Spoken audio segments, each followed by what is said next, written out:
कल हमने लास्ट किया था जॉइन मेथड। जॉइन मेथड के प्रोग्राम कॉपी हो गए थे बेटा कल आपके सारे?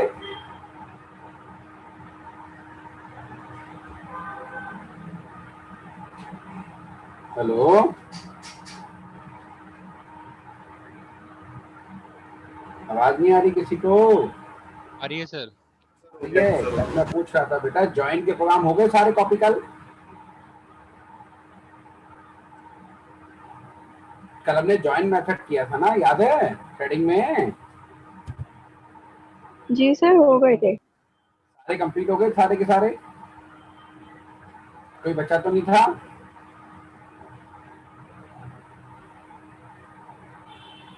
चेक कर लो एक बार। इसकी थ्योरी हो गई थी कंप्लीट, ये वाली ये तो हो गई थी शायद। हो गई थी सर ये। प्रोग्राम थे, 3 प्रोग्राम थे। हो गए थे सर। अरे हो गए, चलो।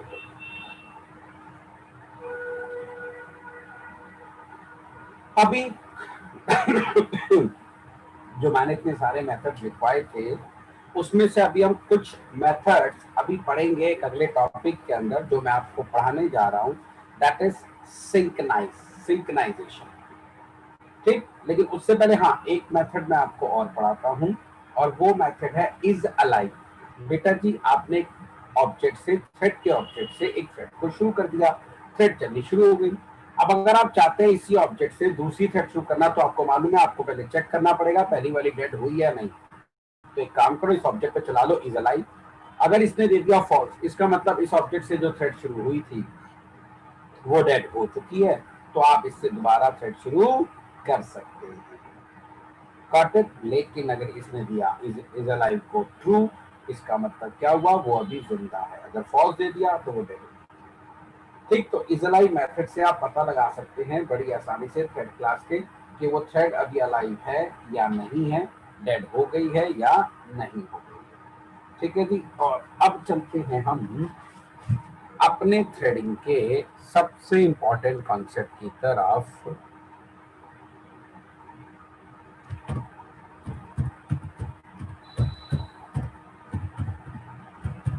सिंक्रोनाइजेशन। ठीक, तो जावा पे इंटरव्यू हो और थ्रेडिंग पे क्वेश्चन ना पूछा जाए ये हो नहीं सकता, और थ्रेडिंग पे क्वेश्चन पूछा जाए और सिंक्रोनाइजेशन डिस्कस ना हो ये हो नहीं सकता। ठीक, तो देखिए भाई पहले इस टॉपिक की नीड पैदा करेंगे कि सिंक्रोनाइजेशन की जरूरत पड़ी तो क्यों पड़ी, इस बारे में अब हम अच्छे से बातें करें।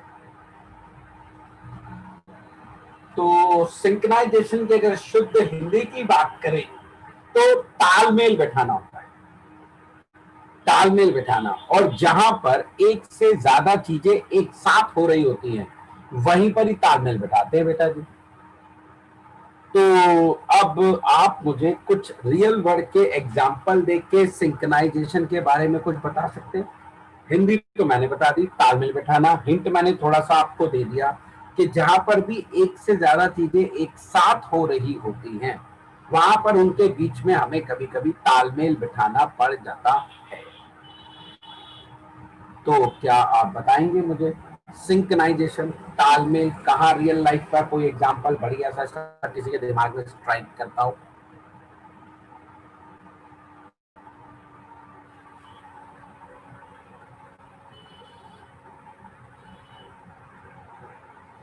किसी के दिमाग में नहीं आ रहा रियल लाइफ का कोई एग्जांपल? यार कभी कोई तालमेल नहीं बिठाया?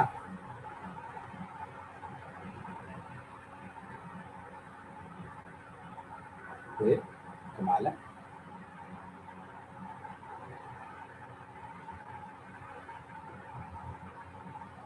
अरे राम, ऐसा पहली बार हुआ है 17-18 सालों में, ऐसा पहला बैच निकला है जो इसका कोई एग्जांपल नहीं बता पा रहा। कोई भी है, ऐसा नहीं हो सकता यार।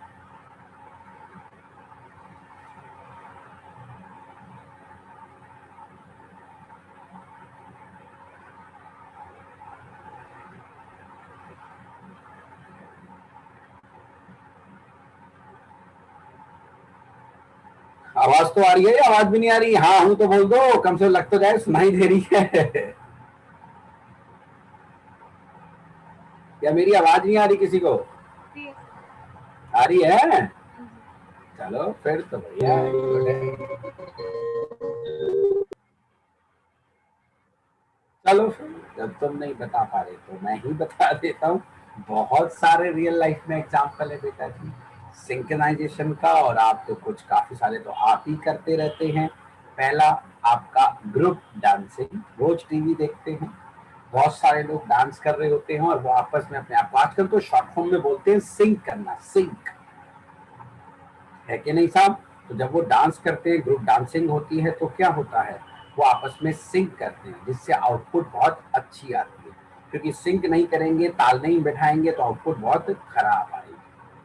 फिर ऐसे ही जब मल्टीपल म्यूजिक इंस्ट्रूमेंट प्ले किए जाते हैं एक साथ, है ना, कोई बांसुरी बजा रहा है, कोई ढोलक बजा रहा है, कोई कुछ कर रहा है, कोई तबला बजा रहा है, तो वो भी आपस में एक एक इंस्ट्रूमेंट के साथ क्या करते हैं, तालमेल बिठाते हैं, तभी सुरीली सी प्यारी सी आवाज निकल के आती है। तो देखो बहुत सारे इंस्ट्रूमेंट बज रहे हैं ना, तो उनके बीच में आप तालमेल बिठाते हैं। ठीक, ग्रुप डांसिंग हो गई। फिर प्लेबैक सिंगिंग और लिपसिंग। भाई प्लेबैक सिंगर ने गाना बढ़िया सा गा दिया, अब हीरो हीरोइन ने एक्टिंग करते हुए लिपसिंग करनी है, यानी कि तालमेल बिठाना है, जिससे हमें ऐसा पता ही ना लगे कि हाँ भाई कि ये गाना इसने नहीं गाया, जबकि गाया तो पीछे प्लेबैक सिंगर नहीं होता। वो लोग तो सिर्फ लिपसिंग करते हैं, सिर्फ और सिर्फ लिपसिंग करते हैं, है कि नहीं साहब? उसके बाद आपकी रेड लाइट, रेड लाइट में भी आपस में तालमेल बैठा हुआ, ये बंद होगी फिर वो चलेगी, फिर वो बंद होगी फिर ये चलेगी। आपकी घड़ी की सुइयां पहले इतना ये घूमेगी, फिर वो घूमेगी, फिर तीसरी घूमेगी, एंड दैट इज व्हाट, वो भी आपस में सिंक्रोनाइज हो रखी है। तो ऐसे तो रियल वर्क है। और सबसे बढ़िया बेस्ट एग्जांपल हमारी 26 जनवरी की परेड, सारे के सारे जवान एक साथ हाथ ऊपर, एक साथ हाथ नीचे, तो उन्होंने भी आपस में क्या कर रखा है, सिंक कर रखा है, अपने आप को तालमेल बिठा रखा है, अपने आप को सिंक्रोनाइज कर रखा है। और अगर वो सिंक्रोनाइज नहीं करेंगे तो हमेशा आउटपुट खराब आ जाता है। तो ऐसे बहुत सारे एग्जाम्पल जहां भी एक से ज्यादा काम एक साथ हो रहा हो। देखो ना, सोलो डांसिंग है तो वहां क्या सिंक करना, जैसे मर्जी चाहे हाथ मार ले, एक जवान चल रहा है तो जैसे मर्जी चाहे चल रहे। जब तक एक से ज्यादा चीजें नहीं होंगी, घड़ी में एक ही सुई होगी तो क्या तालमेल बिठाना, एक ही रेड लाइट है तो क्या तालमेल बिठाना। तो हमेशा देखो जहां जहां एक से ज्यादा चीजें एक साथ हो रही होती हैं, वहां पर अक्सर हम तालमेल बिठाते हैं। और हमारी थ्रेडिंग का काम क्या है, एक से ज्यादा टास्क को एक साथ परफॉर्म करना है। हमारी थ्रेडिंग का काम क्या है, एक से ज्यादा टास्क को एक साथ परफॉर्म करना। तो फिर थ्रेडिंग में भी बहुत सारी चीजें एक साथ हो रही हैं, यानी कि multiple threads are running simultaneously. अब बहुत सारी थ्रेड हैं, वो अलग अलग काम कर रही हैं। अब हम इनके बीच में भी कुछ तालमेल बैठाएंगे, इनको भी आपस में सिंक करेंगे। और आजकल तो आप लोग तो मोबाइल के जमाने के बालक हैं। मोबाइल में तो आज आपने हर चीज से अपने आप को सिंक कर रखा है। आपने अपने जीमेल को मेल आईडी से सिंक कर रखा है, अपने फेसबुक को सिंक कर रखा है, गूगल ड्राइव से सिंक कर रखा है। तो ये क्या हुआ है, गूगल ड्राइव और आपके मोबाइल के बीच में तालमेल बैठा हुआ है। टाइम टू टाइम आपका सारा बैकअप गूगल ड्राइव पे जाता रहता है। ऐसा है कि नहीं? बिल्कुल है ऐसा। ठीक, आपके सारे फोन नंबर वगैरह सब कुछ आपके मेल आईडी पे बैठे हुए हैं, आपने सिंक करके रखा हुआ है। ठीक, आपका मेल जब आती है तो आपके पास मैसेज आता है, व्हाट्सएप आपने सिंक करके रखा हुआ है नंबर को। तो ये सब क्या किया हुआ है, सॉफ्टवेयर में भी तो आज आप ऑपरेटिंग सिस्टम में भी क्या कर रहे हैं, एंड्रॉइड में अपने अपने मोबाइल को सिंक कर रखा है आपने इन सब एप्लीकेशन के साथ। जब भी एक से ज्यादा काम एक साथ करने होते हैं, और हम अपनी थ्रेडिंग के अंदर एक से ज्यादा काम को एक साथ ही करते हैं, क्योंकि थ्रेडिंग का तो मेन पर्पस है मल्टीटास्किंग को अचीव करना एक एप्लीकेशन के अंदर। Got it? अब क्वेश्चन ये आता है कि हमने थ्रेडिंग को अचीव करके देख लिया, बहुत सारी थ्रेड एक साथ चला के मल्टीटास्किंग करके देख ली, अब सारी थ्रेड है अपना अपना टास्क परफॉर्म कर रही है। तो क्वेश्चन आता है, why should we sync them? हम उनको सिंक क्यों करें, हम उनके बीच में तालमेल क्यों बैठाएं, उनके बीच में सिंक्रोनाइज क्यों करें? यार कोई तो कंडीशन होती होगी ना। कुछ तो कंडीशन आएगी जहां पर हमें इन थ्रेड के बीच में तालमेल बिठाना पड़ेगा। भाई हमारे देश के जवान हैं कैंट एरिया में, मिलिट्री एरिया में 24/7 थोड़ा ना मार्च करते हुए चलते हैं। 26 जनवरी जैसी कंडीशन आती है तब वो प्रॉपर अपने आप को सिंक करते हैं, है ना। ग्रुप डांसिंग है, एक डांसिंग का ग्रुप है, जब वो किसी पर्टिकुलर रियलिटी शो में जाते हैं तो वहां जाके अपने डांस को सिंक करते हैं। उनके किसी दोस्त का बर्थडे है तो ऐसे ही नाच रहे हैं मस्त सारे के सारे, वहां जरूरत हो ना कोई कंडीशन तो होनी चाहिए ना, तभी तो सिंक किया जाएगा। तो ऐसे ही हम भी वो कंडीशन ढूंढना चाहते हैं कि हमारी जावा में हमें थ्रेड के बीच में तालमेल बिठाने की जरूरत क्यों पड़ती है, हमें उन्हें सिंक करने की जरूरत क्यों पड़ती है। नहीं करेंगे तो क्या प्रॉब्लम आएगी और फिर उस प्रॉब्लम का सॉल्यूशन क्या होगा, सिंक्रोनाइजेशन। ठीक, तो चलो इसे एक प्यारे से एग्जाम्पल देके समझाने की कोशिश करते हैं। नीड ऑफ सिंक्रोनाइजेशन, कि थ्रेडिंग में हमें सिंक्रोनाइजेशन की जरूरत पड़ी तो क्यों पड़ी। लेट्स सी, देखें जरा बेटा।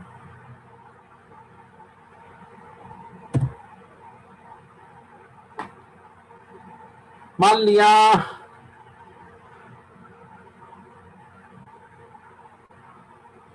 ये एक मॉल के अंदर मल्टीप्लेक्स है और उस मल्टीप्लेक्स के अंदर ये 3 टिकट विंडो हैं, ठीक है। और इन तीनों के ऊपर ऐसी ये लाइन लगी हुई है टिकट को परचेज करने के लिए।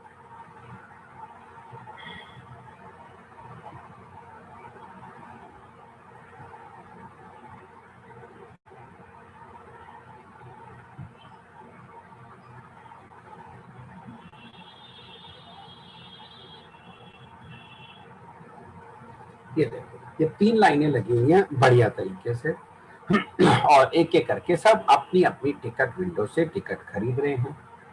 और मूवी का नाम है पद्मावत, सारे के सारे उस मूवी के टिकट खरीद रहे हैं। अपना बढ़िया चल रहा है, 3 रो हैं, कोई दिक्कत वाली बात नहीं, बढ़िया चल रहा था। अचानक आ गई करणी सेना, अचानक आ गई करणी सेना आ गई साहब। आपने सुना होगा जब ये पिक्चर आई थी तो एक करणी सेना पैदा हुई थी, अब वो करणी सेना खत्म हो गई है, मर गई है, ठीक है साहब। तो अचानक करणी सेना वाले आ गए तो भैया डर के मारे इस टिकट विंडो पे जो आदमी बैठा था उसने अपनी विंडो बंद कर दी। ना बाबा, उसे तो लगता है इसने भी डर के मारे अपनी टिकट विंडो को क्लोज कर दिया, इस पर्सन ने भी, ठीक। बट ये जो बीच वाली विंडो वाला था ये शेरदिल आली तो ना, आने दर मैं नहीं करता किसी से, मैं तो टिकट डिस्ट्रीब्यूट करूंगा ही। अब क्योंकि इसने अपनी विंडो ओपन रखी तो हुआ क्या,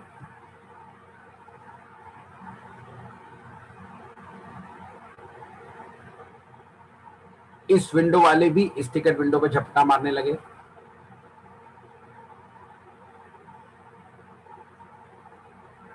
और अगर हम कहें तो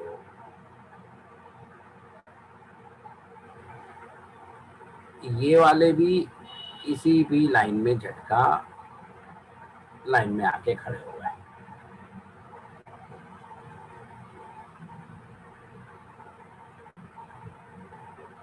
तो कहने का मतलब बेटा जी, एक सिंगल विंडो ओपन थी तो ये लाइन वाले भी इस विंडो पे आ गए, ये लाइन वाले भी इस विंडो पे आ गए और उसकी अपनी लाइन वाले तो थे, अब सब के सब एक साथ इसमें हाथ डालने लगे।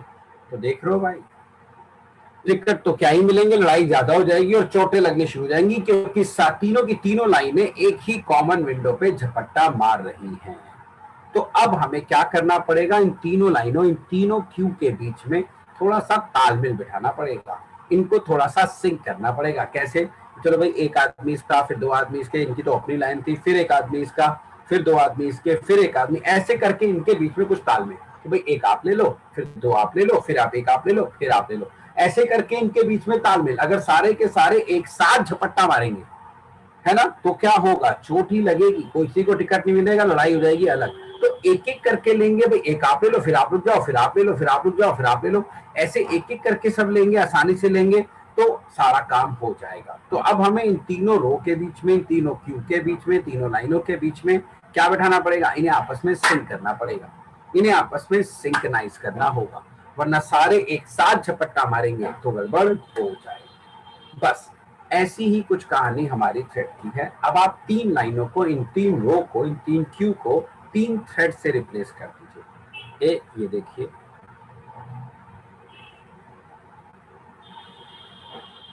मान लेते हैं बेटा ये है हमारी थ्रेड नंबर 1, थ्रेड नंबर 2 और ये है थ्रेड नंबर 3।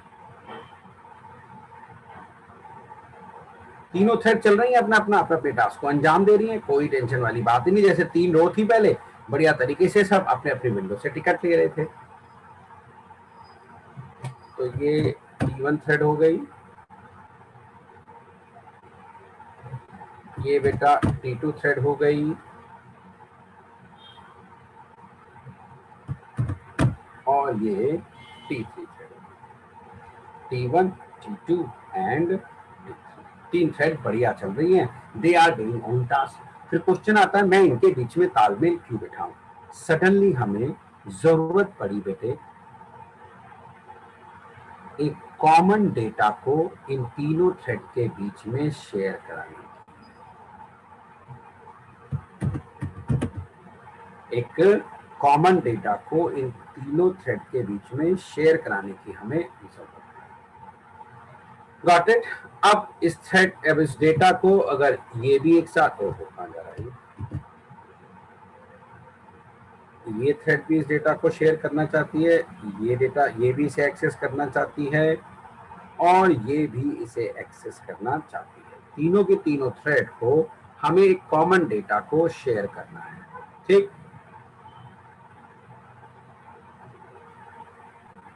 अब अगर कोई पहली थ्रेड आई, इसमें कोई अपनी वैल्यू डाल गई, वो स्लिप हो गई, दूसरी आए वो इसमें अपनी डाल दे, तो वो पहली की वैल्यू करप्ट कर देगी, फिर तीसरी आएगी वो अपनी डाल देगी, वो दूसरी करप्ट कर देगी, और जब पहली वाली आएगी तो उसका ओरिजिनल डेटा तो लॉस हो चुका होगा, तो उसके रिजल्ट तो खराब हो जाएंगे। तो अब हमें इनके बीच में कुछ ऐसा तालमेल बिठाना पड़ेगा कि ये तीनों के तीनों एक कॉमन डेटा को शेयर भी कर जाएं और एक दूसरे के रिजल्ट को करप्ट भी ना कर पाए। तो जब कभी हमें अपनी मल्टीपल थ्रेड्स के बीच में एक कॉमन डेटा को शेयर कराना होता है, तो तब हमें उन थ्रेड्स के बीच में तालमेल बिठाना पड़ता है, उन्हें सिंक करना पड़ता है। अब इस डेफिनेशन को थोड़ा सा और रिफाइन कर देते हैं। हमारी जावा में हर चीज मेमोरी में किस फॉर्म में आती है, क्या कोई बता सकता है मुझे? जावा में हर चीज मेमोरी में किस फॉर्म में आती है? ऑब्जेक्ट। ऑब्जेक्ट। चलो, आज तो किसी ने सही बोला, और बिल्कुल सही बोला, थैंक गॉड, कोई तो पढ़ाई करता है। यस बेटा जी, क्योंकि हमारे पास जो डेटा होता है वो मेमोरी में ऑब्जेक्ट के फॉर्म में ही तो आएगा, लोकल वेरिएबल तो वैसे ही शेयर नहीं हो सकते। तो अगर एक ऑब्जेक्ट मेमोरी में हीप में रखा तो उसे तो कहीं से भी एक्सेस किया जा सकता है, और एक ऑब्जेक्ट का रेफरेंस तो हजारों लोगों को दिया जा सकता है, ये मैं हजारों बार पढ़ा चुका हूँ। तो अगर हम एक ऑब्जेक्ट का रेफरेंस 50 थ्रेड को दे दें तो 50 की 50 इसके पास आ सकती हैं, इसके डाटा मेंबर्स को एक्सेस कर सकती हैं, और एक ने अपनी वैल्यू डाली वो स्लीप हो गई, दूसरी आई उसने उसकी वैल्यू ओवरराइट कर दी, तीसरी आई उसने उसकी ओवरराइट, तो बताओ सबके रिजल्ट एक दूसरे के करप्ट हो जाएंगे नहीं हो जाएंगे? तो जब कभी हमें बेटे एक कॉमन ऑब्जेक्ट को among the multiple threads share कराना होता है, तब हमें जरूरत पड़ती है उन थ्रेड के बीच में तालमेल बिठाने की। अदरवाइज कोई जरूरत नहीं है, आप सारी थ्रेड इंडिपेंडेंट स्टार्ट कर दीजिए, वो अपना अपना टास्क परफॉर्म करती रहेंगी, कोई टेंशन नहीं आएगी।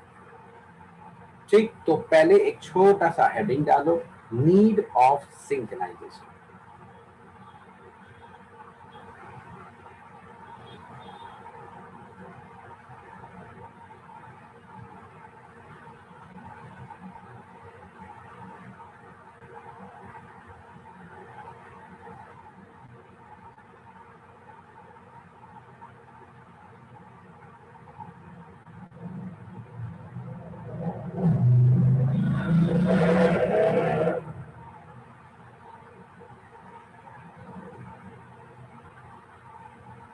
ठीक, नीड ऑफ सिंक्रोनाइजेशन। अब इसमें लिखो, whenever we want to share a common object,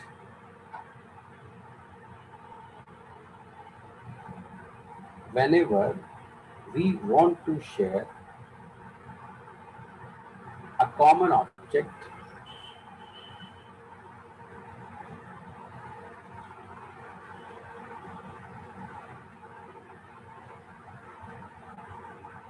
among the multiple threads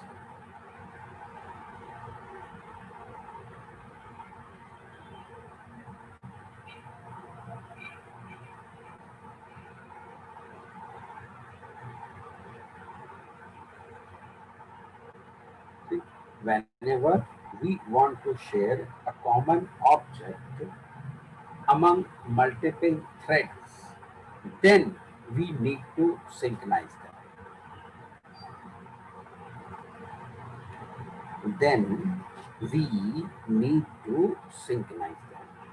तब हमें उन्हें सिंक्रोनाइज करने की जरूरत पड़ती है, क्योंकि जो डेटा हमें मिलता है वो हमेशा ऑब्जेक्ट के अंदर ही मिलता है।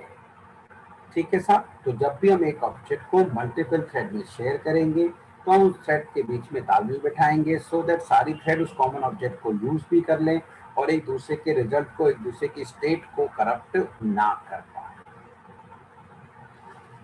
ठीक। अब क्वेश्चन ये आता है, थोड़ा सा और डीप में जाते हैं बेटा जी, वो ये कि हम एक कॉमन ऑब्जेक्ट मल्टीपल थ्रेड्स को क्यों देते हैं। हम एक काम ना करें बेटे, हम इस वाली थ्रेड को दे दें O1 ऑब्जेक्ट, इस वाली थ्रेड को दे दें O2 ऑब्जेक्ट और इस वाली थ्रेड को दे दें O3 ऑब्जेक्ट।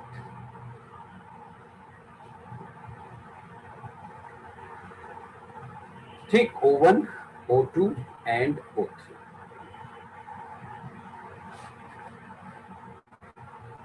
ठीक। तो क्या होगा, O1 के डाटा मेंबर अलग होंगे बेटे, O2 के डाटा मेंबर अलग होंगे, O3 के डाटा मेंबर्स। तो सारी थ्रेड अपने अपने डाटा मेंबर से वैल्यू डालती रहेंगी, यूज करती रहेंगी, तो ये कभी भी एक दूसरे के रिजल्ट को करप्ट ही नहीं करेंगे। तो थोड़ी देर में आप में से शायद किसी के दिमाग में क्वेश्चन आ जाता कि सर हम एक ऑब्जेक्ट को मल्टीपल थ्रेड में शेयर क्यों करते हैं, सर हम एक ऑब्जेक्ट का रेफरेंस मल्टीपल थ्रेड को क्यों देते हैं। क्योंकि सबके पास सेम रेफरेंस है तो सारे सेम डाटा मेंबर एक्सेस करेंगे और 100% एक दूसरे की वैल्यू को करप्ट कर सकते हैं। सर जरूरत ही क्या है, आप सबको अलग अलग ऑब्जेक्ट दे दीजिए, सबके डाटा मेंबर्स अलग अलग होंगे, तो सारी थ्रेड उनमें वैल्यू डालेंगी, उन्हीं से वैल्यू रिट्रीव करेंगी, तो कोई भी उनका डेटा करप्ट नहीं कर पाएगा। बात में दम है भाई, बिल्कुल सही बात है। ठीक है जी। अगर हम सारी थ्रेड को अलग अलग ऑब्जेक्ट प्रोवाइड करा देंगे तो सबके डाटा मेंबर्स भी अलग ही अलग होंगे, कोई दिक्कत नहीं आएगी।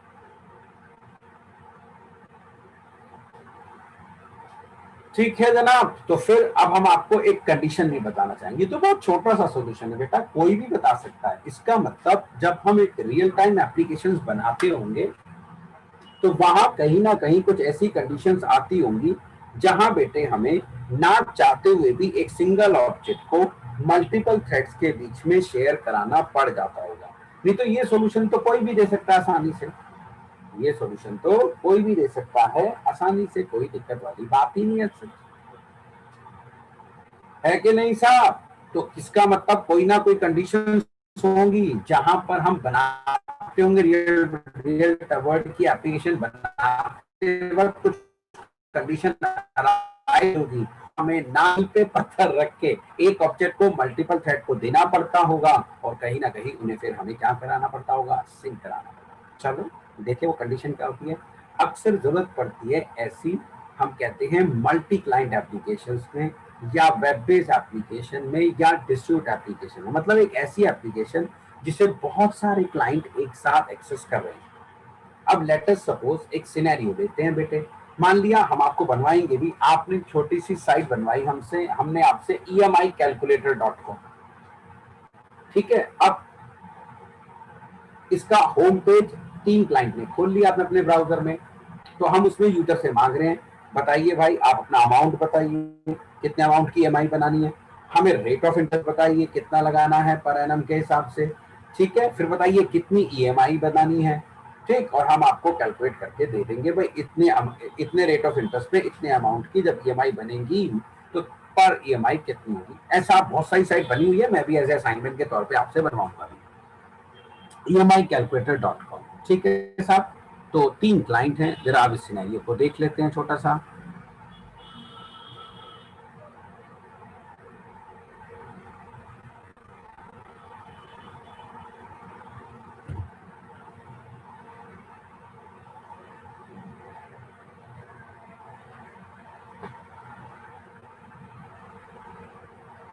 ये देखो, मान लीजिए वो 3 क्लाइंट हैं, ये हमारा वेब सर्वर है और इस वेब सर्वर के अंदर हमने एक क्लास बना के रखी है अपनी एप्लीकेशन में, क्लास EMI, जो कैलकुलेट नाम का उसका एक फंक्शन है, वो ये रहा। ठीक है भाई। अब ये होम पेज इसके पास भी खुला हुआ है, होम पेज इसके पास भी खुला हुआ है, होम पेज इसके पास भी खुला हुआ है। इस क्लाइंट ने अपना डेटा सबमिट किया, मतलब उसने दिया हमें total amount, rate of interest और नंबर ऑफ EMI कितनी बनानी थी। अब होता क्या है, जितने भी वेब सर्वर्स हैं, जब मल्टी क्लाइंट आते हैं तो हर एक क्लाइंट की रिक्वेस्ट को हैंडल करने के लिए हमारे सर्वर हर क्लाइंट के लिए एक सेपरेट थ्रेड शुरू करते हैं। तो हमारे सर्वर ने T1 नाम की थ्रेड शुरू कर दी इस वाले क्लाइंट के लिए, T2 नाम की थ्रेड शुरू कर दी इसके लिए और T3 नाम की थ्रेड शुरू कर दी इसके लिए।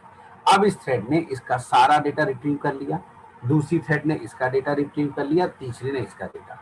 अब इन थ्रेड को कॉल करना है ये वाला मेथड इस क्लास का, गॉट इट, सो दैट ये उसमें पास कर सके डेटा, कैलकुलेट करके ये EMI दे दे और ये उसे वापस रिजल्ट के तौर पे भेज भी दे। अब समस्या ये है, अगर हम चाहें तो इस क्लास का एक O1 ऑब्जेक्ट इसको दे सकते हैं, O2 ऑब्जेक्ट इसको दे सकते हैं, O3 ऑब्जेक्ट इसको बना सकते हैं, कोई दिक्कत नहीं। जितने क्लाइंट आएंगे सबके लिए मैं इस क्लास का एक सेपरेट ऑब्जेक्ट बना के सबको दे सकता हूँ। पर प्रॉब्लम क्या है, ये तो वेब एप्लीकेशन है, हजारों क्लाइंट एक साथ आ सकते हैं यहाँ पर। अब हम इतने सारे ऑब्जेक्ट अपनी क्लास के नहीं बना सकते, हम हर एक क्लाइंट को एक सेपरेट ऑब्जेक्ट नहीं दे सकते, वो प्रैक्टिकली पॉसिबल नहीं है क्योंकि ये मल्टी क्लाइंट एप्लीकेशन है, ये वेब बेस्ड एप्लीकेशन है, thousands of client can come simultaneously, but we are not able to create thousands of object of a single class. So what we do, हम एक ही object बना देते हैं और सबको वही रेफरेंस शेयर करा देते हैं। अब सारे ऑब्जेक्ट, सारे की सारी थ्रेड सेम ऑब्जेक्ट पे कॉल मेथड चलाएंगे, तो फिर सबके अंदर डाटा मेंबर भी सेम यूज हो गए जो हमने यहाँ पे यूज किए होंगे, तो कहीं ना कहीं एक दूसरे की वैल्यू को ये करप्ट ना कर जाए, इसलिए अब हमें इन थ्रेड के बीच में क्या बैठाना पड़ेगा, ताल। ठीक, तो हमें यहाँ ना चाहते हुए भी एक ऑब्जेक्ट को सारी थ्रेड में शेयर कराना पड़ रहा है, मजबूरी। आप देखना ऐसा होता भी है, जब मैं आपको सर्वलेट JSP वेब सर्विस पढ़ाऊंगा तो इनका हम एक ही ऑब्जेक्ट बनाते हैं हर क्लाइंट के लिए, हम हर क्लाइंट के लिए अलग अलग ऑब्जेक्ट क्रिएट नहीं करते, ऐसे तो हमें थाउजेंड्स ऑफ ऑब्जेक्ट बनाने पड़ जाएंगे क्योंकि हजारों क्लाइंट एक साथ इस एप्लीकेशन को एक्सेस कर सकते हैं। 3 अरब लोग दुनिया में एट ए टाइम रोज गूगल खोल के बैठे रहते हैं पूरी दुनिया, 3 अरब लोग, यानी कि आधी दुनिया, 6.5 से 7 अरब दुनिया की पॉपुलेशन है, आधी दुनिया गूगल पे बैठी रहती है, तो आप इतने सारे ऑब्जेक्ट नहीं बना पाएंगे। तो ऐसी सिचुएशंस में हमें फिर एक सिंगल ऑब्जेक्ट को सारी थ्रेड के बीच में शेयर करना पड़ता है और उनके बीच में तालमेल बिठाना पड़ता है। ठीक है जनाब, आती है हमारी बात समझ में सबको अच्छे से? तो एक छोटा सा डायग्राम बना लीजिए, फिर करते हैं। तो पहले मैं एक ऑब्जेक्ट को मल्टीपल थ्रेड को देख के डेटा आपका करप्ट होते हुए, लॉस होते हुए दिखाऊंगा और फिर उनके बीच में तालमेल बिठा दूंगा और सबके रिजल्ट एक्यूरेट आने शुरू हो जाएंगे। तो इसे बना लीजिए जल्दी से फटाफट।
हो गया बेटा, कर दो क्लोज इसे।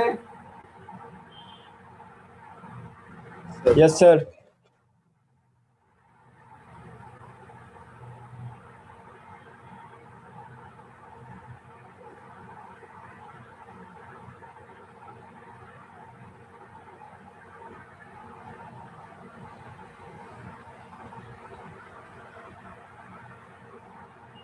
ठीक, अब देखो, जब हम बेटे एक ऑब्जेक्ट को बहुत सारी थ्रेड को देंगे तो हो सकता है ऐसा ही होगा, सारी थ्रेड फिर उस ऑब्जेक्ट के डाटा मेंबर को एक्सेस करेंगी। बट डेवलपमेंट का रूल कहता है हम क्लास के इंस्टेंस डाटा मेंबर को हमेशा प्राइवेट रखते हैं और उसे वाया किसी ना किसी मेथड के थ्रू ही एक्सेस कराते हैं। तो होगा क्या, जब हम बेटे जी अपनी किसी क्लास के एक ऑब्जेक्ट को मल्टीपल थ्रेड को देंगे तो वो सारी थ्रेड उस ऑब्जेक्ट पे उसी क्लास का एक मेथड चलाएंगी to access the data member of that class, क्योंकि we always keep the instance data member as a private, तो वो डॉट लगा के कभी डायरेक्ट एक्सेस नहीं करते हैं। ठीक है साहब, तो हम ऐसा ही कुछ करने जा रहे हैं। ठीक, हम अपनी एक क्लास बनाएंगे और उसका ऑब्जेक्ट बहुत सारी थ्रेड को देंगे और बहुत सारी थ्रेड उस ऑब्जेक्ट पे उसी क्लास का सेम मेथड चलाएंगी जिसके अंदर उसके हम डाटा मेंबर यूज कर रहे होंगे। तो देखें क्या होने वाला है। लेट्स सी, ये देखो, हमने अपनी एक क्लास बनाई डेमो, इसके अंदर दो डाटा मेंबर ले लिए, private int X, private int Y, फिर लिया एक ऐड मेथड जिसमें दो आर्गुमेंट आते हैं। पहले ये दोनों वैल्यू हम एक्स और वाई में असाइन करते हैं और फिर इन दोनों का सम रिटर्न कर देते हैं। हम ये दोनों एक्स वाई में इसलिए असाइन कर रहे हैं जिससे कि बाद में और फंक्शन में भी इन वैल्यूज को यूज किया जा सके। अब मैंने डेमो क्लास का मान लिया एक ऑब्जेक्ट बना दिया डी, डेमो क्लास का हमने एक ऑब्जेक्ट बनाया। अब जैसे ही हमने डेमो क्लास का एक ऑब्जेक्ट बनाया तो मान लेते हैं डी के अंदर एक्स और वाई ये पैदा हो गए, अभी में कोई वैल्यूज नहीं आई है।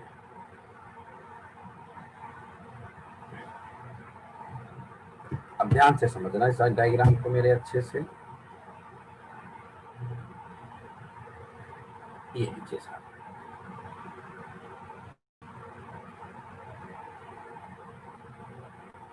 इसकी फिलहाल कोई जरूरत नहीं हमें।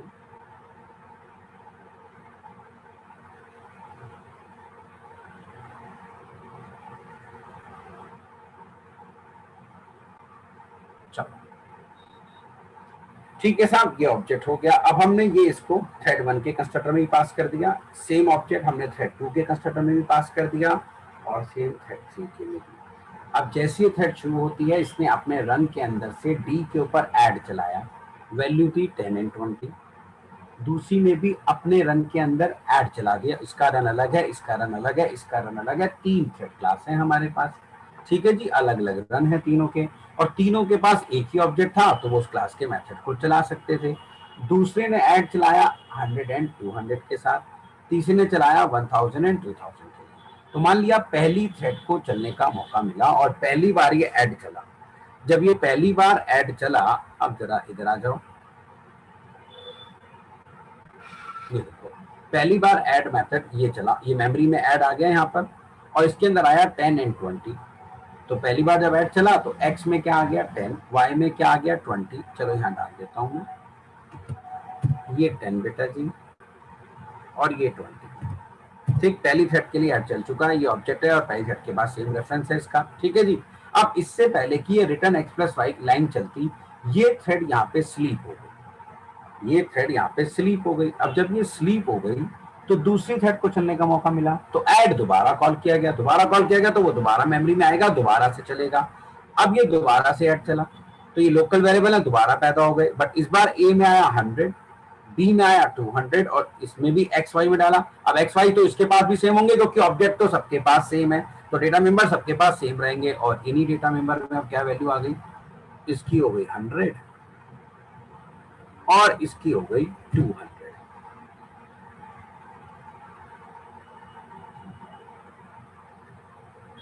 ठीक साहब, अब इससे पहले कि इसका भी यहां से सम चलता, ये थ्रेड यहां से भी स्लीप कर गई, तो फिर हमारी तीसरी थ्रेड को चलने का मौका मिला और ऐड तीसरी बार कॉल हुआ तो तीसरी बार मेमोरी में आएगा, जितनी बार कॉल करोगे। इस बार वैल्यू थी 1000 2000, तो लोकल वेरिएबल फिर से पैदा हो गए, ए में आ गया 1000, बी में आ गया 2000, बट इसी सेम रेफरेंस तीसरी थ्रेड के पास भी था, तो फिर तो भैया ये भी एक्स वाई वहीं जाएगा। आप जानते हैं एक ऑब्जेक्ट 10 जगह दोते हो तो सबके सब सेम ही लोकेशन पे जाते हैं, ये मैं पहले ही करा चुका हूँ, लालू का भालू भी करा चुका हूँ शुरू में आपको। तो इस बार अब यहाँ आ गया 1000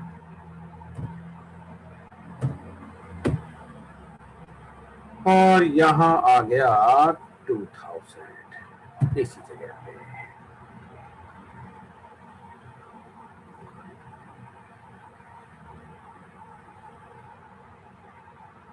ठीक साहब, और ये थ्रेड भी यहाँ से स्लीप हो गई। जब ये स्लीप हो गई तो साइकिल वापस पहली वाली को मिले और इसने रिटर्न कर दिया एक्स प्लस वाई अपने क्लाइंट को, और अब तक एक्स प्लस वाई में क्या आ चुका था, 1000 2000 का सम यानी कि 3000। लो भाई, उस बेचारे ने डाला था 10 and 20 और उसको सम क्या मिल रहा है, 1000 2000। इस वाले को भी क्या मिलेगा, 3000, इसको भी क्या मिलेगा, 3000, दोनों का सम। तो इन दोनों के रिजल्ट तो करप्ट ही हो गए बेटा जी, इन दोनों के रिजल्ट तो करप्ट हो गए, क्योंकि ऐड चलता है, पहली स्लीप हो जाती है, दोबारा ऐड चल जाता है, फिर वही ऐड तीसरी बार चल जाता है। और क्योंकि तीनों थ्रेड के पास रेफरेंस सेम है तो ऐड में डाटा मेंबर भी हर बार सेम ही यूज होंगे, क्योंकि एक ही ऑब्जेक्ट से सेम मेथड कॉल हो रहा है। तो इस तरीके से इनके रिजल्ट करप्ट हो जाते हैं। जबकि मैं चाहता हूं जब पहली थ्रेड का ऐड चले तो उसका सम प्रिंट होना चाहिए 30, दूसरे वाले का सम प्रिंट होना चाहिए 300 और तीसरे का 3000 होना चाहिए, ऐसा मैं चाहता हूं। तो प्रॉब्लम समझ में आ रही है। हमने एक ऑब्जेक्ट 3 थ्रेड को दिया था, पहली वाली चली, उसके ऐड में वैल्यू असाइन करे उसने क्लास लेवल पे और वो स्लीप कर जाती है। इतने में दूसरी आती है, वो ऐड चलाती है, उसके अपने वेरिएबल बल एक्स वाई तो उसके अंदर यही यूज होंगे, तीसरे वाले में भी एक्स वाई तो यही यूज होंगे। तो एक एक करके वो एक दूसरे के डेटा को करप्ट कर देते हैं। और मैं क्या चाहता हूं, मैं चाहता हूं पहली थ्रेड को सम मिलना चाहिए रिटर्न होने पर 30, दूसरी थ्रेड को 300 और तीसरी को 3000 का सम मिल जाना चाहिए, ऐसा होना चाहिए। और एक ही ऑब्जेक्ट मैं सबको शेयर कराऊंगा। तो अब कहीं ना कहीं मुझे इन थ्रेड्स के बीच में तालमेल बिठाना होगा, सो दैट ये ऑब्जेक्ट को एक्सेस भी कर लें और एक दूसरे की स्टेट को करप्ट भी ना कर पाए। ठीक, तो पहले आप ये इतना हिस्सा कॉपी करो, फिर मैं इसमें चेंज करने जा रहा हूं।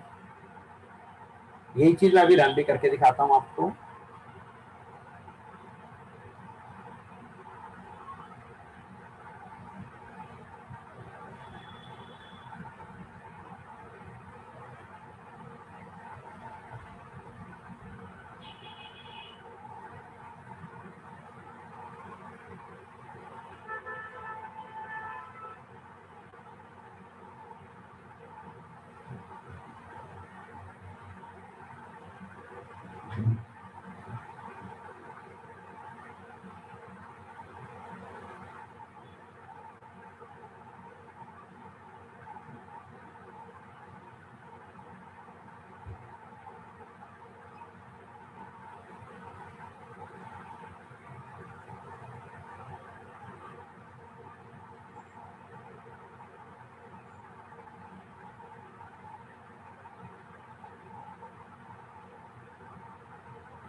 हो गया बेटा ये?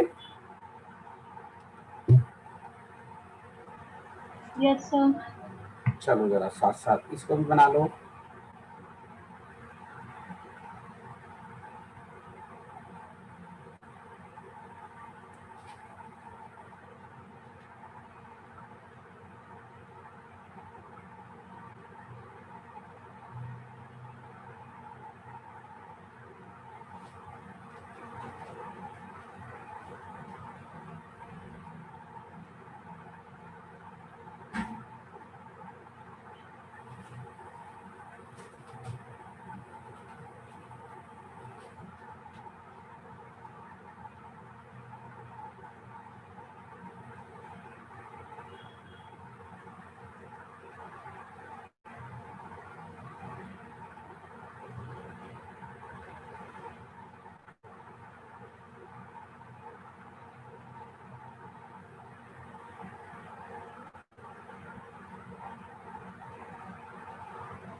हो गया बेटा?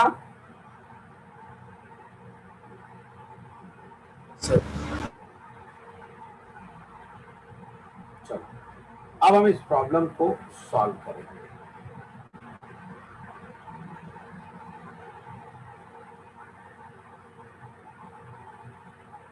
ठीक साहब,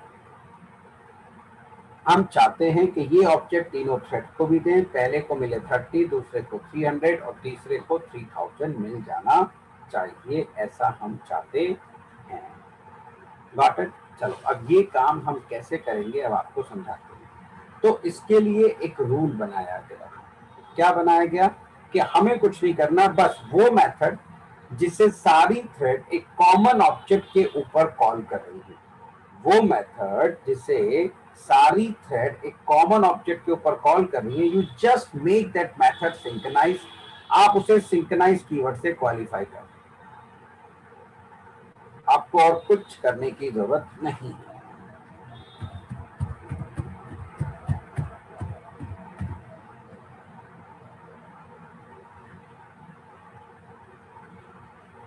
That's it. Make that method synchronize। और ये हमने मेथड सिंक्रोनाइज बना दिया और आपको कुछ करना ही नहीं है। ठीक, अब आप इस प्रोग्राम को अगर चलाते हैं तो आपको पहली थ्रेड का सम 30 मिलता हुआ नजर आएगा, दूसरी वाली का 300 और तीसरी वाली का 3000। मतलब जो किया जेवीएम ने किया बेटा जी, हमने तो सिर्फ उस मेथड को सिंक्रोनाइज कीवर्ड से कॉल करा दिया जिसे सारी की सारी थ्रेड एक कॉमन ऑब्जेक्ट के ऊपर कॉल कर रही थी, और इसके अलावा हमने कुछ नहीं किया। ठीक, make that method synchronized which is called by all the threads on a common object. ये इसका सॉल्यूशन है। बस आपके आउटपुट आ जाएगी। लेकिन यार जब तक हम जेवीएम के अंदर की इंटरनल वर्किंग नहीं समझेंगे तब तक तो बेटे फिर रट्टा ही मारना पड़ेगा हमें।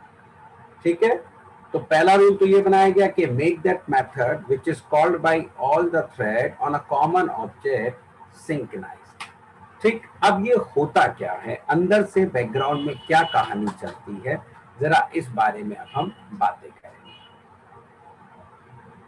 ठीक है साहब, तो इंटरनली क्या होता है, हमारी जावा के अंदर हर ऑब्जेक्ट के ऊपर एक लॉक मेंटेन किया जाता है जिसे हम कहते हैं मॉनिटर। तो every object is having a one implicit lock on it which is called monitor. पहला रूल तो ये देखो, जल्दी से लिखो। इन जावा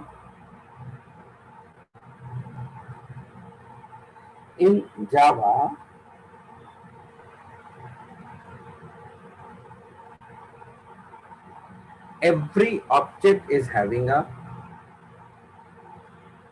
in Java every object is having a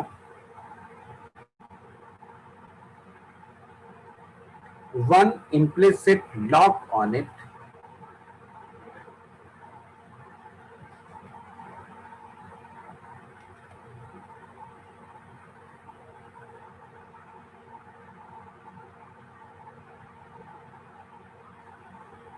which is called monitor।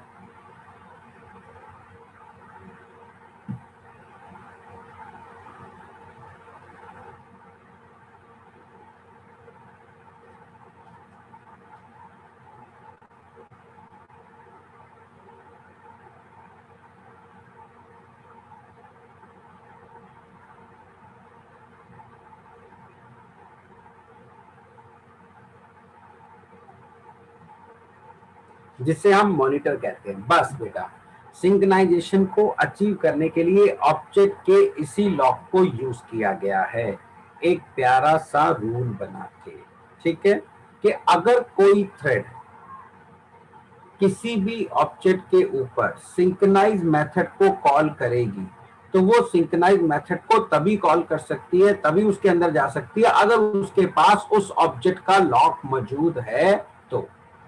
ठीक, अगर किसी भी थ्रेड ने किसी भी ऑब्जेक्ट के ऊपर अगर सिंक्रोनाइज मेथड कॉल करना है या सिंक्रोनाइज मेथड के अंदर जाना है तो that thread must be having a object of that lock. लिखो पहले इस रूल को, फिर समझाता हूं। लिखो, if any thread wants to call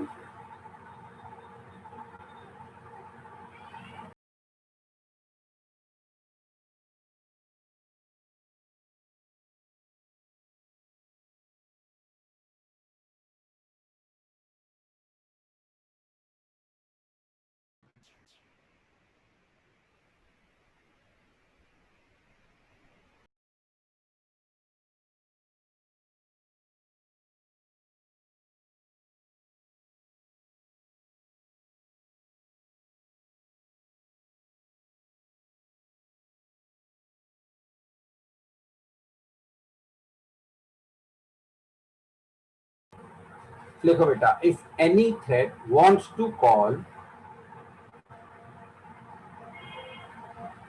any synchronized method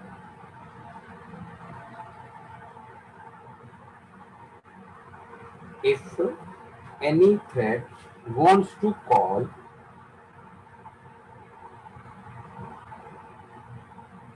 any synchronized method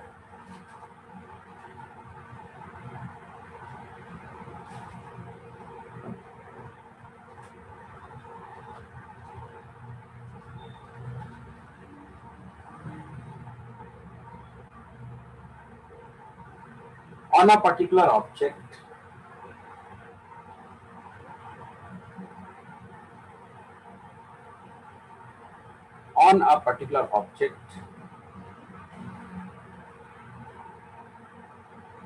then it must be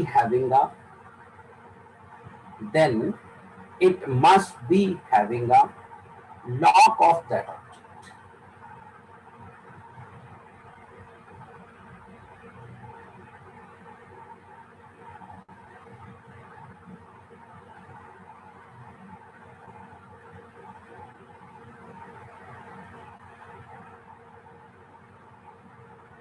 Sir, having a के बाद Lock of that object, then it must be having a lock of that object. ठीक, तो हमने कहा अगर कोई भी thread किसी भी ऑब्जेक्ट के ऊपर कोई भी सिंक्रोनाइज मेथड चलाएगी तो वो उस मेथड में तभी एंट्री कर सकती है जब उसके पास उस ऑब्जेक्ट का लॉक मौजूद होना चाहिए। ठीक, अब इस सिनेरियो को दोबारा चलाते हैं। हमने फिर से अपनी डेमो क्लास का ऑब्जेक्ट बनाया बेटे और फिर से इसे खाली कर देते हैं। ये डिब्बा तैयार हो गया। ठीक है बेटा जी, ये डिब्बा तैयार हो गया। चलो वापस आओ इधर। ठीक है, अब मान लिया पहली थ्रेड ने ऐड मेथड चलाया, तो पहली थ्रेड ने ऐड मेथड उठाया। जैसी वो इस मेथड के अंदर जाने लगी, समझ लो बाहर बाउंसर्स खड़े हो गए मोटे मोटे डोले लेके। उन्होंने कहा थ्रेड कहाँ जा रही है? मैंने कहा जी मेथड में दिखा, अंदर जाना। हाँ, तो लॉक दिखा। उन्होंने कहा कौन सा लॉक? जो ऑब्जेक्ट में मौजूद है। थ्रेड दौड़ के आई, उसने वाला ऑब्जेक्ट यहाँ से पहली वाली थ्रेड ने कैरी किया, इसको शो किया और अंदर एंट्री मार गई। तो अब ये ऑब्जेक्ट यहाँ से गायब हो गया क्योंकि वो पहली थ्रेड ने इस ऑब्जेक्ट से ले लिया था और ये थ्रेड इस मेथड के अंदर आ गई। आते ही इसके अंदर ए में आ गया 10, बी में आ गया 20 और वो एक्स वाई को असाइन हो गया। चलो तो यहां डाल देते हैं 10, यहां असाइन कर देते हैं 20। ठीक है बेटा जी। अब ये थ्रेड जैसी नीचे आई यहाँ पे स्लीप हो गई तो दूसरी थ्रेड को साइकिल मिले और वो चलने लगी। अब वो चलने लगी तो उसने भी ऐड मेथड कॉल किया और ये भी अंदर जाने लगी। अब बाहर खड़े थे बाउंसर ने कहा अंदर कहाँ जा रही है? लॉक दिखा ना। लॉक तो है नहीं। मारा इसके कान पे और इसे भगा दिया और ये चुपचाप जाके बैठ गई ब्लॉक्ड पूल के अंदर। अगर आप वहां मेरा लाइफ साइकिल देखेंगे तो वहां एक कंडीशन थी वेट फॉर लॉक, और जब भी थ्रेड लॉक का वेट करेंगी तो वो कहाँ जाके बैठेंगी? पूल में। यानी कि इस बार ये वाला ऐड चल ही नहीं पाया, वो इस ऐड में एंट्री कर ही नहीं पाई, यहीं से धक्का देकर उसे बाहर निकाल दिया गया। तो उससे ही प्रोसेसर के साइकिल फ्री हो गए। तो वो मिले तीसरी को। अब तीसरी भी ने ऑब्जेक्ट उठाया और अंदर जाने लगी। फिर से बाउंसर्स ने कहा ला भाई दिखा लॉक है क्या? हमने कहा लॉक। मारा इसके कान पे भी और इसे ही भगा दिया। कहाँ पर? पूल में। वहां जाके इसने देखा भाई एक थ्रेड पहले से पूल का वेट कर रही है ना लॉक का। तो कहा ठीक है बहन, तुम भी वेट कर रही हो, मैं भी, इधर दोनों मिलके करेंगे, है ना साहब। और साइकिल तो वो भी नहीं चल पाई, यानी कि ये भी इस ऐड के अंदर एंट्री नहीं कर पाए, गई नहीं पाए, अंदर ही नहीं जा पाए। तो इसका मतलब अभी भी इसमें कितना रह गया? 10 and 20। अब इससे भी साइकिल छिन गए तो वो मिले पहली वाली को। जब पहली वाली को मिले तो यहाँ से उसने x+y रिटर्न कर दिया। तो क्या मिल गया पहली थ्रेड को? 30। और जब ये थ्रेड इससे बाहर निकल गई तो ना तो अब इसे प्रोसेसर के साइकिल की जरूरत थी, इसका काम खत्म हो गया, और ना इसे लॉक की जरूरत थी। तो पहली थ्रेड ने दोनों को रिलीज कर दिया और ये दोनों मिले थ्रेड शेड्यूलर को। अब थ्रेड शेड्यूलर क्या करेगा? पूल में जाएगा, जिसकी भी प्रायोरिटी ज्यादा होगी, है ना, वो थ्रेड वहां से निकाल लेगा ब्लॉक पूल से और उसको ये साइकिल भी दे देगा और साथ साथ लॉक का ये ऑब्जेक्ट का लॉक भी प्रोवाइड करा देगा। ठीक है, और अगर दोनों की प्रायोरिटी सेम है तो रैंडम सैम्पलिंग हो जाएगी। फिर दूसरी इसके अंदर जाएगी, वो अपना काम करके जब बाहर निकल जाएगी तो फिर वो अपना 300 रिटर्न कर देगी, फिर तीसरी इसके अंदर जाएगी और वो 3000। तो इस तरीके से सबको अपने अपने रिजल्ट मिलने शुरू हो जाएंगे। बस हमें कुछ नहीं करना, हमें तो सिर्फ उस मेथड के पीछे क्या लगाना था, सिंक्रोनाइज कीवर्ड। बाकी सारा काम जेवीएम में किया है, बाकी सारा काम बिहाइंड द स्क्रीन हो रहा है बेटा, आपको कुछ करने की जरूरत नहीं पड़ी। ठीक, तो ऐसे होती है बैकग्राउंड में सिंक्रोनाइजेशन की कहानी। और ये हमारा अभी पहला तरीका है सिंक्रोनाइजेशन को अचीव करने का, जिसे हम सिंक्रोनाइज मेथड कहते हैं। ऐसे टोटल 6 तरीके से सिंक्रोनाइजेशन अचीव होता है, जिसमें से 2 तो मैं अभी करा रहा हूं, सिंक्रोनाइज मेथड, सिंक्रोनाइज ब्लॉक। बाकी 4 कराऊंगा एडवांस थ्रेडिंग के अंदर। तीसरा आता है री एंट्रेंट लॉकिंग, चौथा आता है काउंटडाउन लैचेस, फिर आता है साइक्लिक बैरियर और फिर आता है सीमाफोर। ऐसे 6 तरीके होते हैं सिंक्रोनाइजेशन को अचीव करने के, जिसमें से 2 हम अभी करेंगे, बाकी 4 हम करेंगे एडवांस जावा में, जब हम आपको एडवांस थ्रेडिंग करेंगे।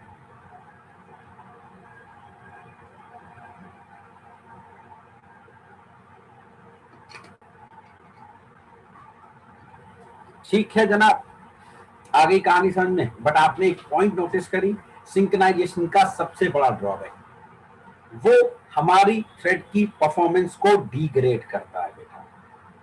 ठीक है, क्यों? पहली थ्रेड आ गई इसके अंदर, और अब जब वो यहाँ पे स्लीप कर जाती है तो दूसरी थ्रेड दूसरे में नहीं जा पाती, उसे वेट करना पड़ेगा जब तक पहले नहीं आती। अब ये थ्रेड 1 बाय 1 चल रहा है, तो अदर थ्रेड्स को वेट करना पड़ रहा है। जहां थ्रेड वेट कर रही है तो टाइम कंज्यूम हो रहा है, यानी कि परफॉर्मेंस डिग्रेड हो रही है। जबकि जब ये सिंक्रोनाइज नहीं था तो सारी की सारी ना एक साथ थ्रेड में ऐड मेथड में एंट्री कर गई थी। और अब 1 बाय 1 पहली ऐड में जाती है, वो बाहर निकलती है, तब दूसरी ऐड में जाती है, फिर वो बाहर निकलती है तो तब तीसरी ऐड में जाती है। 3 बार ऐड चलता है, और पहली जब तक बाहर निकल जाएगी तब तक दूसरी बार नहीं चलेगा, तो दूसरी बार नहीं आ जाती तब तक तीसरी बार नहीं चलेगा। जबकि ये मेथड सिंक्रोनाइज नहीं होगा तो पहली भी ऐड चला चुकी होगी, दूसरी भी ऐड चला चुकी होगी और तीसरी भी, तब वो तीनों पैरेलल चल रहे होंगे। और पैरेलल और 1 बाय 1 में तो आप खुद ही समझ सकते हैं परफॉर्मेंस इश्यूज आते हैं। इसलिए ड्रॉबैक ऑफ सिंक्रोनाइजेशन है, ये रूल लिख लीजिए कि synchronization always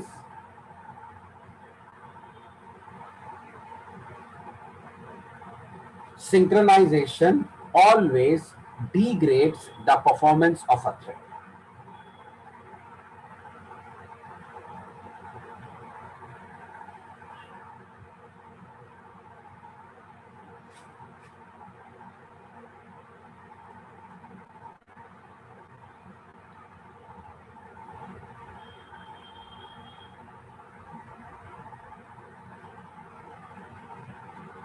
Synchronization always degrades the performance of a thread. तो अब आ गई कहानी समझ में बेटा जी, सिंक्रोनाइजेशन की जरूरत क्यों पड़ती थी और हमने कैसे उसका सॉल्यूशन निकाला। तो हमें कुछ खास नहीं करना पड़ा, हमें तो बच्चों सिर्फ मेथड को सिंक्रोनाइज बनाना पड़ा। Rest of the task is done by the जी।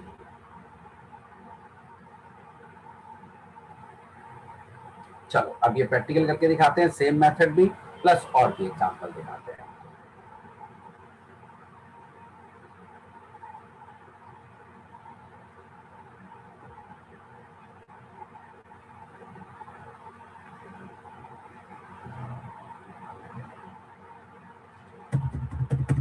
ये बेटे मैंने क्लास बना दी शेयर्ड, ये मैंने एक क्लास बना दी है शेयर्ड, जिसके ऑब्जेक्ट को मैं सारी थ्रेड को शेयर कराऊंगा और उसके अंदर ये रहे 2 data member X and Y. अब आ जाओ इसके नीचे सीधे ऐड मेथड पे, जो मैंने आपको चलाया, पहले मैं वही चला के दिखाता हूँ। ये ऐड चला दिया बेटा, ये रहा ऐड, और ये इसके अंदर 2 वैल्यूज। ठीक, जो भी 2 वैल्यू आएंगी, जो भी थ्रेड इसके अंदर आएगी, जो भी इसे कॉल करेगी, पहले मैंने लिखवाया इनसाइड ऐड मेथड, और वो थ्रेड अपना नाम प्रिंट करेगी। तो जो भी आएगी पहले उसको ऑब्जेक्ट मिल जाएगा, thread dot current thread. Current thread का काम क्या था, जो भी थ्रेड चल रही है उसका ऑब्जेक्ट लेके आना, और गेट नेम से उसका नाम आ जाएगा, प्लस वो वैल्यू फिर एक्स वाई को असाइन करेगी, एंड देन वो स्लीप हो जाएगी, और स्लीप होने के बाद वो एक्स वाई की वैल्यू को रिटर्न करेगी। ठीक है, ये हमने सेव कर दिया। तो पहली आएगी, यहाँ स्लीप होगी तो दोबारा ऐड चल जाएगा, वो अपनी वैल्यू एक्स वाई में डाल देगी, फिर तीसरी बार ऐड चल जाएगा, वो अपनी डाल देगी, और जब सम जो सबसे आखिरी में आएगी आप देखना उसी की वैल्यू का सम सबको मिलता चला जाएगा। अब ये तो होगी वो क्लास जिसका ऑब्जेक्ट हमने मल्टीपल थ्रेड को देना है। अब हमने प्रोग्राम बनाया रन सिंक्रोनाइजेशन। जैसे इसको चलाएंगे तो हमारा मेन चलेगा। इसके अंदर हमने शेयर्ड क्लास का एक कॉमन ऑब्जेक्ट बना दिया। ये रही पहली थ्रेड क्लास, उसको ये दे दिया st। ये भी अपने रन में जाके ऐड चलाने वाली है, दूसरी भी अपने रन में जाके ऐड चलाने वाली है, और तीसरी भी। तीनों को आप देख रहे हैं सेम ऑब्जेक्ट प्रोवाइड करा रहा हूँ। ये तीनों के नाम हो गए 1 2 3। अब चलते हैं थ्रेड क्लास के पास। ये तीनों क्या करेंगी, अपने अपने रन से ऐड को कॉल करेंगी विद अ डिफरेंट वैल्यूज। ये रही हमारी क्लास, ये रही हमारी पहली कस्टम थ्रेड एक्सटेंड थ्रेड। इसके अंदर आया था शेयर्ड क्लास का ऑब्जेक्ट और इस थ्रेड का नाम। सुपर से तो उसने नामकरण कर दिया और शेयर्ड क्लास के ऑब्जेक्ट को इसने क्लास लेवल पे रख दिया, और जैसे ही इस कंस्ट्रक्टर में आया स्टार्ट चला दिया। ऑब्जेक्ट के बनते ही थ्रेड शुरू हो गई। ये देखो यहाँ मैंने ऑब्जेक्ट बना रखे हैं, ये रहे। अब चाहूं तो इनसे भी स्टार्ट चला सकता था, और चाहूं तो इन तीनों को एनोनिमस ही बना दूं, कोई फर्क नहीं पड़ता, क्योंकि ऑब्जेक्ट के बनते ही अंदर से थ्रेड स्टार्ट हो ही रही है। मैं इन तीनों को तो रीयूज कर ही नहीं रहा यहाँ पे। चाहूं तो इन तीनों को मैं एनोनिमस भी बना सकता हूँ, कोई फर्क नहीं पड़ता, क्योंकि इनको तो मैंने नीचे रीयूज करना ही था, क्योंकि इसके अंदर से ही तो ऑब्जेक्ट बनते ही थ्रेड शुरू हो जाएगी। ये भी ऑब्जेक्ट बनते ही थ्रेड शुरू हो जाएगी, तीसरी भी। अब यहाँ आ जाओ, पहली वाली जैसे ही स्टार्ट चला, उसने अपने स्टार्ट के अंदर से system.out.println में हमने लिखा थ्रेड 1 का सम ऑफ 10 and 20 इक्वल टू, और ये चला दिया ऐड। तो चला दिया पहली थ्रेड ने अपने अंदर से ऐड, जबकि वैल्यू क्या है 10 and 20। तो जैसे इसका सम आएगा ये प्रॉपर मैसेज प्रिंट हो जाएगा कि थ्रेड 1 की जो वैल्यू थी वो 10 and 20 थी, और उसका सम ये रहा। Same thing is done by second thread. उसके पास भी सेम ऑब्जेक्ट आया, उसने भी क्लास लेवल पर संभाल के रख लिया और सुपर से नामकरण कर दिया, और ये भी ऑब्जेक्ट बनते ही थ्रेड शुरू हो गई। और इसने भी, ये देखिए, और इसने भी मैसेज दिया thread to sum of this, और इसने भी दोबारा ऐड चला दिया। तो आप देख रहे हैं तीनों थ्रेड को एक ऑब्जेक्ट दिया था, पहली भी अपने रन में ऐड चला रही है, दूसरी भी अपने रन में ऐड चला रही है, और तीसरी भी सेम काम कर रही है, वो भी ऐड चला रही है, जबकि उसकी वैल्यूज है 1000 2000। और पहली ऐड चलाएगी, स्लीप होगी तो दूसरी ऐड में चली जाएगी, वो स्लीप होगी तो तीसरी चली जाएगी। अब जो भी चला जाएगी रैंडम है, क्योंकि हमने किसी की प्रायोरिटी सेट नहीं करी। तो मे भी पहले थ्रेड 3 चल जाए, मे भी पहले थ्रेड 1, कुछ नहीं पता हमें, बस हमें इतना पता है जो आखिरी में जाएगी उसी की वैल्यू मिलने वाली है। सेव कर दो, compile it and run it. इसमें चेंज हो गया, यहाँ पर भी सेव हो गया, यहाँ पर भी सेव हो गया, और आप देख सकते हैं ये मेथड अभी सिंक्रोनाइज नहीं है। तो ये अब 3 बार चल जाएगा, जैसे मैंने डायग्राम सिखाया था आपको अच्छे से, बिल्कुल वैसा ही होने वाला है बैकग्राउंड।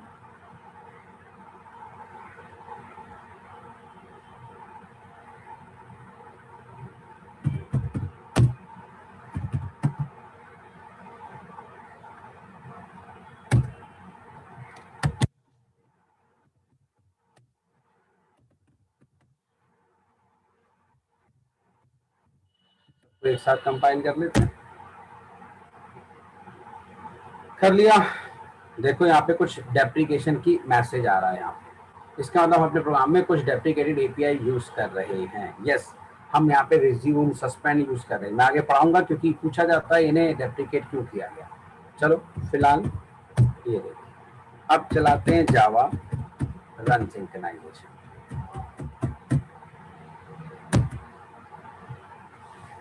सबसे पहले 2 गई, फिर 1 गई, फिर तीसरी, और तीसरी सबसे आखिरी में गई है। देखो सबका सम क्या आ रहा है, 3000 3000 3000।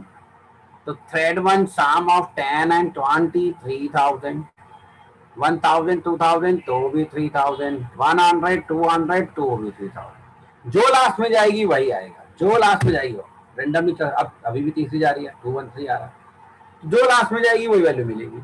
और मैं चाहता हूं 10 and 20 के सामने 30 आ जाए, 1000 2000 के सामने 3000 आ जाए, और 100 200 के सामने कितना आ जाना चाहिए, 3000। तो हमें कुछ नहीं करना, सिर्फ उस ऐड मेथड के जाके पीछे सिंक्रोनाइज कीवर्ड लगा देना। तो जब पहली थ्रेड इसमें जाएगी तो जब तक वो बाहर नहीं आ जाती दूसरी से नहीं चला पाएगी, फिर दूसरी जाएगी, जब तक वो बाहर नहीं आ जाती तो तीसरी इसके अंदर एंट्री नहीं कर पाएगी। अब ये सारी थ्रेड इसमें 1 by 1 एंट्री करेगी। करना कुछ नहीं है, सिर्फ उस मेथड को जाके क्या करना है, सिंक्रोनाइज।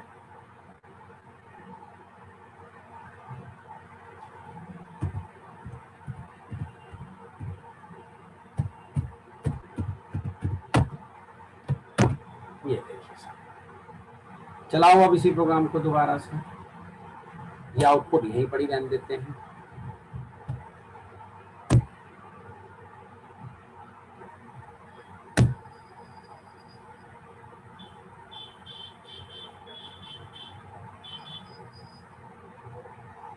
ठीक, इनसाइड ऐड मेथड पहली वन थ्रेड गई, उसका सम 30, फिर गई तीसरी थ्रेड, उसका सम 3000, फिर गई दूसरी थ्रेड और उसका सम, मस्त चलेगा, एकदम मस्त चलेगा, आ रहा है फर्स्ट क्लास 1020, ये फर्स्ट क्लास।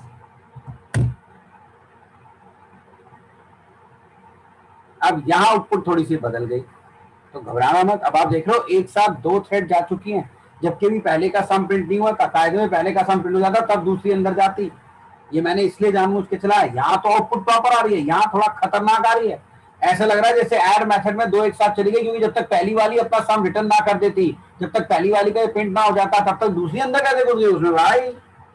दूसरी के ऐड में घुसने के बाद पहली का सम आ रहा है, लेकिन आउटपुट सही आ रही है 1020, 100, 200, 300। हाँ, तो मैं समझाता हूँ, ये सब सारा थ्रेड की प्रोसेसर के साइकिल का गेम है। मैं समझाता हूँ। पहली थ्रेड मेथड के अंदर गई ऐड में, ये देखो, ये रहा ऐड, पहली आई, उसने अंदर आके अपना नाम प्रिंट कर दिया, फिर वैल्यू असाइन कर दी, ठीक है। और स्लीप होने के बाद उसने अपनी वैल्यू यहां से रिटर्न कराई पहली ने। जब ये मेथड यहां से रिटर्न हो गया, वापस इस थ्रेड में आ गया, ये रही पहली थ्रेड। तो जब ये यहां से बाहर आ गया, बाहर आने के बाद अब ये जो लाइन चल रही थी ना, ये वाली सम वाली, इससे पहले कि ये चल पाती, क्योंकि मेथड से बाहर आ चुका था, तो साइकिल मिल गए दूसरी थ्रेड को। और जैसी साइकिल मिले दूसरी थ्रेड को, तो अब तो वो ऐड में जा सकती थी, कोई दिक्कत वाली बात ही नहीं है, क्योंकि पहली वाली सिंक्रोनाइज से बाहर आ चुकी है। बट अभी system dot out dot println नहीं चलाता। मेक इट क्लियर, पहली थ्रेड इसके अंदर गई, उसका सम वापस आया। जब ये बाहर निकल गई थ्रेड, सम बाहर आया, तो इस लाइन को चलाने की बजाय साइकिल किसको मिल गया, दूसरी थ्रेड को, और वो अंदर चली गई। अंदर जाके उसने अपना नाम प्रिंट कर दिया, उसने वैल्यू असाइन करी। जब वो वहां से बाहर निकली, तो उससे पहले कि उसका सम प्रिंट होता, साइकिल वापस इसको मिल गया, इसलिए पहले इसका सम प्रिंट हो गया। तो रूल में कोई गड़बड़ नहीं, ये सारा प्रोसेसर के साइकिल का गेम है। पहली थ्रेड जब ऐड से बाहर आ गई थी, तो उसका system dot out dot println नहीं चल पाया, इन बिटवीन साइकिल मिल गए दूसरी को, दूसरी ऐड में चली गई। और जब वो ऐड से बाहर निकली, तो उसका भी system dot out dot println ना चल पाया, पहले किसका चल गया, फिर साइकिल इसके ऊपर शिफ्ट हो गए। और ये तो रैंडमली दूसरे के पास शिफ्ट होते रहते हैं भाई, इसमें सारा कंट्रोल किसका है, ऑपरेटिंग सिस्टम का, और इसलिए रिजल्ट हमारे करप्ट नहीं हो रहे। तो कभी मत घबराना, गांठ बांध लो इस बात को। आपके सामने ऐसे ही सिनेरियो राइज करेंगे, कैसे भी सिनेरियो राइज करें इंटरव्यू वाला, तुम्हारे सामने लेट जावे, बट कभी एक्सेप्ट मत करना कि सिंक्रोनाइज मेथड में एक बार में एक से ज्यादा थ्रेड एंट्री मारती है। Never ever, at a time only a one thread can enter into a synchronized method। लिख लो इस रूल को अच्छे से। at a time only a one thread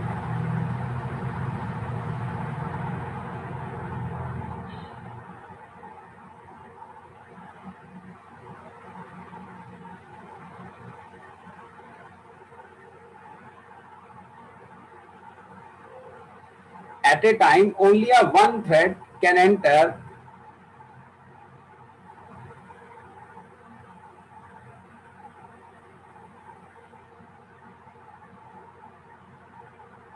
into a synchronized method।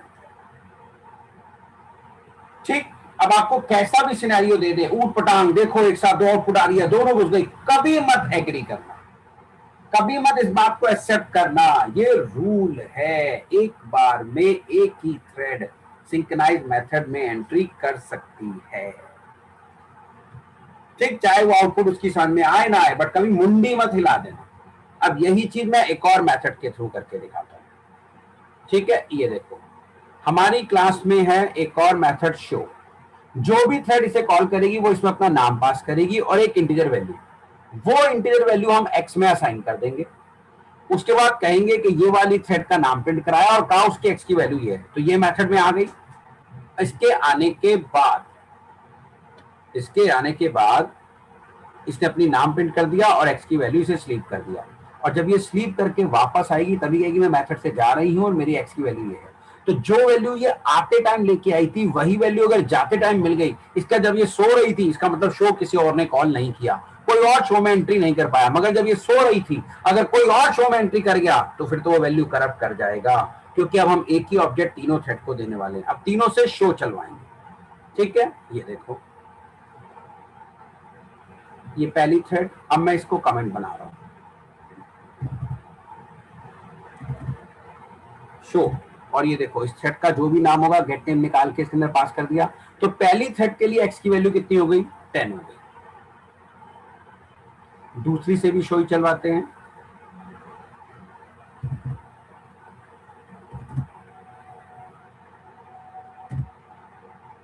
दूसरी थ्रेड भी अपना नाम पास कर रही है, उसकी वैल्यू है 20। तीसरी के पास चलते हैं,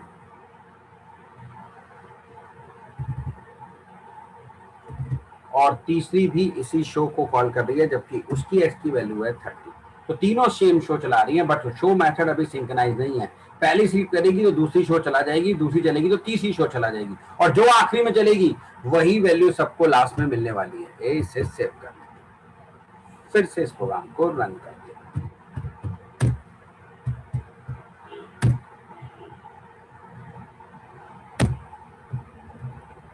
पहले पहली गई, फिर दूसरी गई, फिर तीसरी गई। ठीक है साहब, अब देखो आउटपुट सबकी 30 30 30 आ रही है, यानी कि डेटा करप्ट हो रहा है। वो बेचारी 10 लेके गई थी तो 30 मिल रहा है, और 30 लेके गई थी तो 30 मिल रहा है, जो 20 लेके गई थी तो भी 30 मिल रहा है।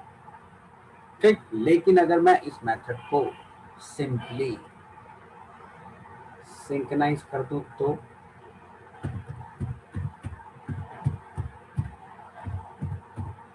देखना, जब तक पहली बाहर नहीं आ जाएगी तब तक दूसरी नहीं जाएगी, जब तक दूसरी बाहर नहीं आ जाएगी तब तक तीसरी अंदर नहीं जाने वाली किसी भी हालत में। ठीक है, अब हमने इस मेथड को सिंक्रोनाइज कर दिया, सेव कर दिया। नाउ सी द आउटपुट,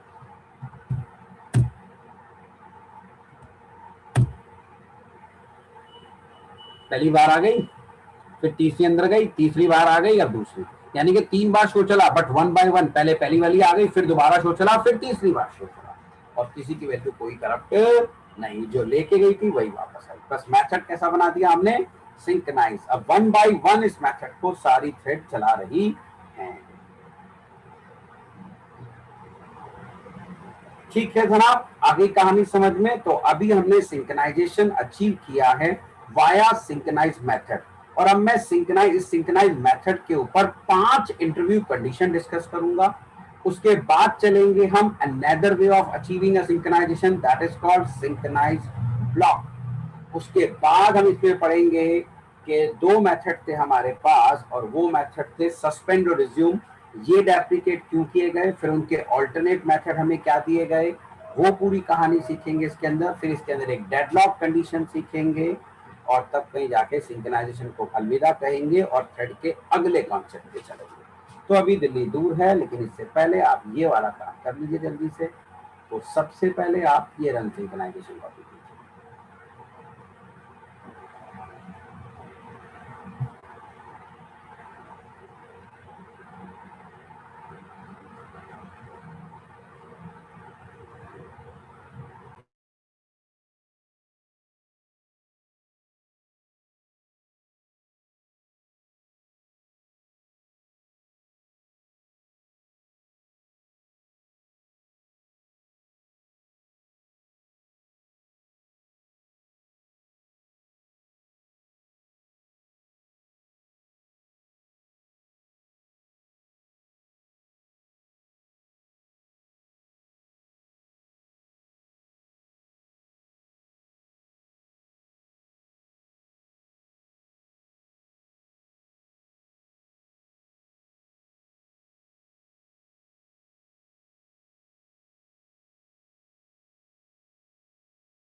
हो गया ये, आगे बढ़ जाऊं बेटा? Yes, sir. ये करो कस्टम थ्रेड।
स्क्रॉल करूं?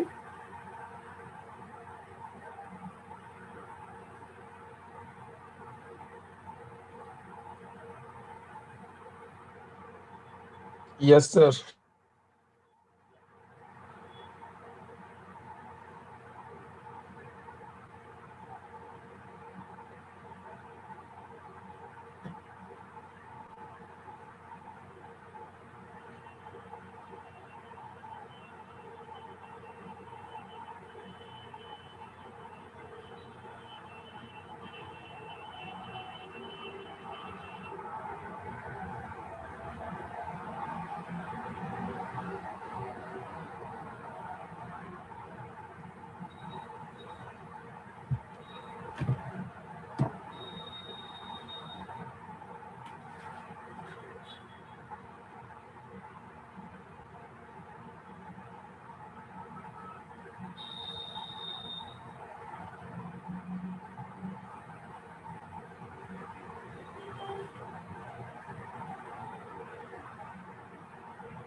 तो थोड़ा ऊपर कर दीजिए।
हो गया सर।